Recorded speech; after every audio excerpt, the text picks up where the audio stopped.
Hey friends, welcome back. Today let's talk about Lego storage.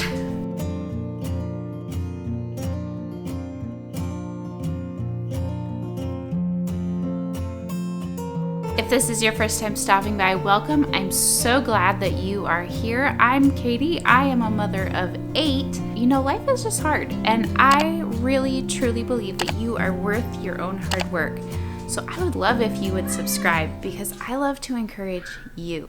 Now, if you have ever seen any of my gift guide videos, ever, you know that one of the toys that we really invest in is Lego. And now with 8 kids, there comes a lot of Lego. So today I wanted to show you, I recently sort of revamped our Lego play and storage areas. And I've been really happy with them. We've been living with this for close to 2 weeks now, and it has just made all the difference.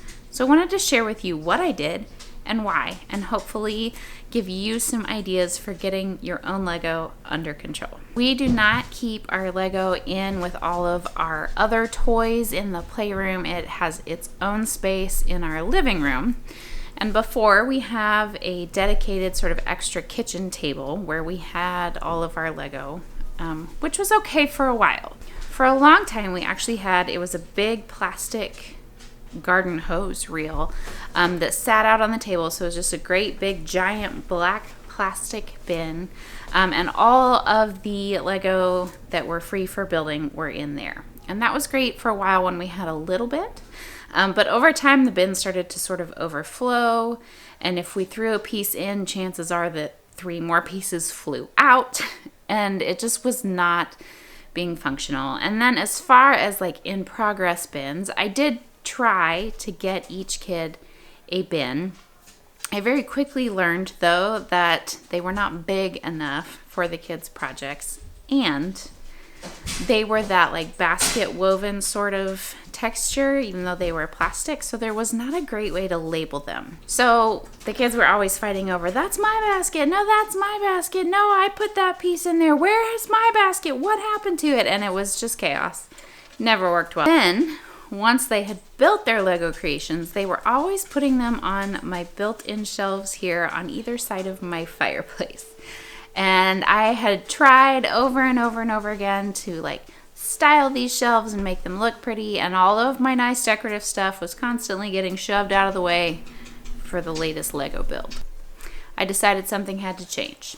So I want to introduce you to an incredible resource when it comes to all things Lego. My very dear, sweet, brilliant, hysterical friend, Bethany Wright. Bethany is the owner and teacher at interactivebricks.com, and she teaches online Lego STEM classes. Sometimes they involve history, sometimes they involve science, but she is very passionate about helping kids learn to express their creativity through Lego, and she has an entire article on her website about how to organize Lego for kids.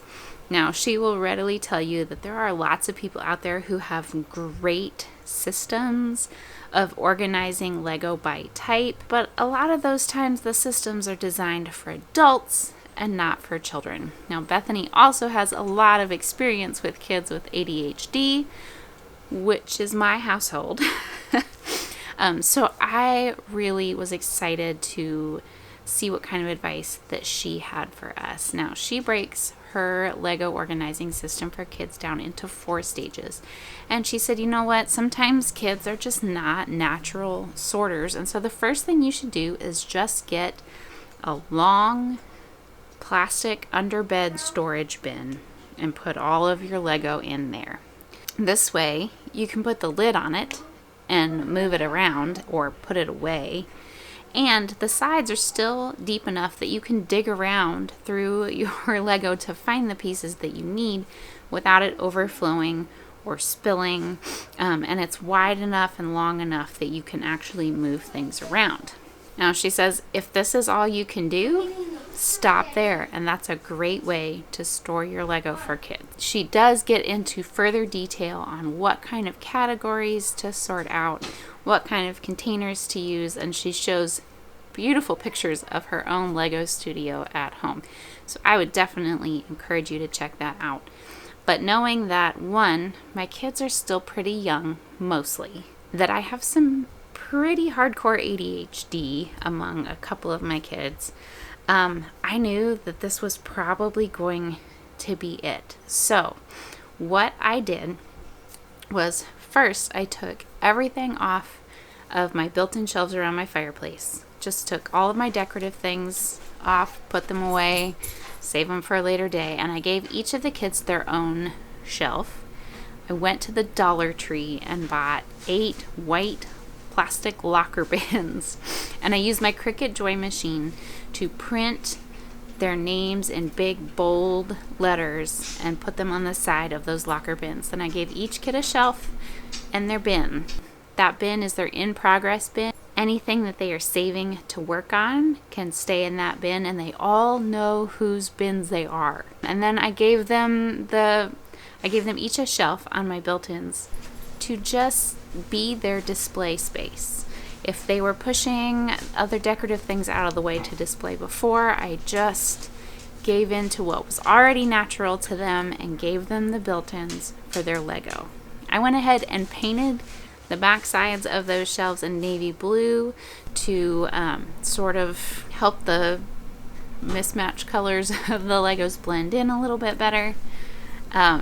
But they each have their own shelf, and I don't try to display anything there anymore. And then I took all of the random little bins and bags and baskets and stuff of pieces laying around and the big hose reel, and I found 2 big plastic underbed storage bins that I again used my Cricut Joy to label as Lego bins, and I just put all of the odds and ends pieces in those bins. Now, most of the time they sit open on our Lego table with the lids just tucked under them, and the kids come and go all day long picking through those bins and finding things to create with. But for the first time in years, I can put the lids on them, stack them up, and put them away if we ever needed like extra seating at that table or something. The Lego can be put away for the first time ever. So I'm really excited about that, even though it does stay out most of the time. Now, because the bins are deeper, and since I use 2 of them, there's actually more area for the Legos to sit in. They're not getting spilled nearly as often, and it is much easier to put all of the dropped Lego pieces back into those boxes. So that is all our system is these 2 underbed storage boxes on the table, and every kid has a $1 locker bin and a shelf on the built-ins. And going on close to 2 weeks now, I am so thrilled with this project. I feel like now that everybody knows exactly where the Lego are supposed to go, they go there. They know where to put things. There's a place for everything to go, and it's easy and obvious for my kids to put them away there. So I am thrilled with this for now. Maybe someday when my kids get older, I'll move on to the next stage of Bethany's organizing system. And if you have older kids, that's awesome. But for right now, just transitioning to that stage 1 of big bins and plenty of display space has made a night and day difference in my kids' ability to pick up and keep track of all of their Lego. Now, here's one of the biggest kickers. This was super freeing to me. If you don't know, you can get the directions to every Lego set ever made online. If you have the Lego app or the Lego website, you can find every single direction set online. This was super freeing to me because as a house full of little kids, they are not great at taking care of paper goods. So the direction manuals were constantly getting ripped up, dropped, or lost. I even had a designated bin for them, but as soon as somebody started digging through the bin looking for something, everything else that they pulled up in the meantime got ripped up. We can find whatever set they need online. And I threw all of the instruction manuals away. I know that will hurt some of you out there. If you can keep them in plastic sleeves or a bin or a box or something, that's great. Again, ours were getting completely destroyed. So anyway, thank you so much for being here and seeing our large family, large Lego collection and how we are organizing and displaying that. I hope that this gave you some ideas. I know that just storing and organizing the Lego is real. It is for real if you have kids. But I have been so happy with this system. Again, it's not revolutionary, but I labeled the heck out of everything and it is going so well. So definitely check out Bethany at interactivebricks.com. She teaches these online Lego classes that are just so much fun. So definitely check that out. Don't forget to subscribe because I would love to encourage you through the hard work of life. Thanks for being here. We love you guys, and we'll see you in the next video.